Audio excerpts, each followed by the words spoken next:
हम किसी का भाग्य नहीं बदल सकते, लेकिन अच्छी प्रेरणा देकर किसी का मार्गदर्शन तो कर सकते हैं। भगवान श्री कृष्ण कहते हैं कि अगर जीवन में कभी अवसर मिले तो सारथी बनना, स्वार्थी नहीं।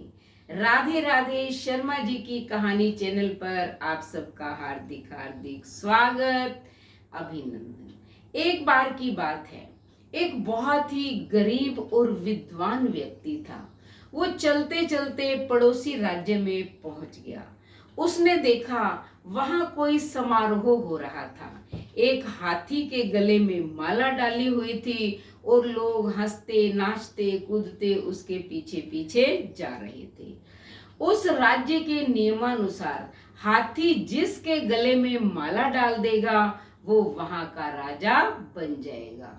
उस व्यक्ति के मन में भी समारोह देखने की उत्सुकता जागी और वो वहां जाकर खड़ा हो गया। हाथी ने उसी के गले में माला डाल दी।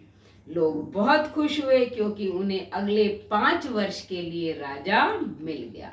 जब उसका राज तिलक किया जाने लगा तो नियमानुसार राजपुरोहित ने बताया कि आपको 5 वर्ष के लिए इस राज्य का राजा बनाया जा रहा है और 5 वर्ष पूर्ण होने के बाद नदी में घड़ियालों और मगरमच्छों के बीच में फेंक दिया जाएगा।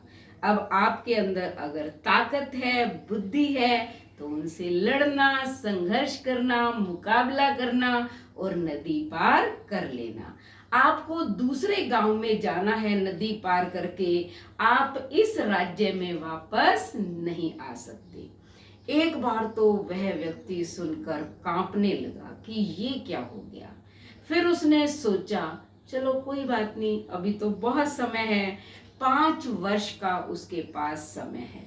उसने बहुत ही विद्वत्तापूर्ण राज्य किया। प्रजा के हर सुख दुख का वो सहभागी बना। प्रजा के दिलों पर अब वो राज करने लगा। प्रजा उसे चाहने लगी और ऐसे ही 5 वर्ष पूरे हो गए तो राज्य के नियमानुसार उसे भी नदी के किनारे छोड़ने की तैयारी हो गई। उसे हाथी पर बिठाया गया, लेकिन प्रजा बड़ी दुखी थी, रो रही थी। उनकी आंखों से आंसुओं की धारा बह रही थी। नदी का किनारा आ गया। राजा जो है हाथी से नीचे उतर गया। जैसे ही राजा ने उनसे अंतिम विदाई ली तो लोगों ने, जिनकी आंखें सजल थी यानी कि आंसुओं से भरी हुई थी, जैसे ही ऊपर की ओर देखा तो वो हैरान हो गए कि इस ओर से यानी कि नदी के इस ओर से उस ओर तक एक बहुत ही सुंदर पुल बना हुआ था जो राजा ने इन 5 वर्षों में बनवाया था। अब वो राजा जो है आराम से उस पुल को पार करके वहां पहुंच गया। तो देखो हमारे जीवन की भी कुछ ऐसी ही परिस्थिति है। हमें गिनती की श्वासें मिली हैं और ये अनमोल जीवन मिला हुआ है। तो अगर हम भी धर्म का ये पुल बना लेंगे तो हंसते हंसते भवसागर पार कर लेंगे। और अगर समय रहते हम नहीं जागे, हमने धर्म का पुल नहीं बनाया तो हमें भी मगरमच्छों, घड़ियालों रूपी नरकों में फेंक दिया जाएगा। इसलिए जाग जाओ, समय रहते जो है अपना कर्म कर लो।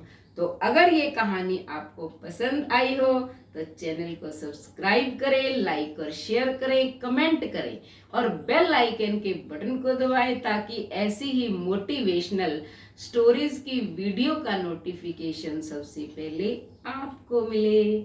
धन्यवाद।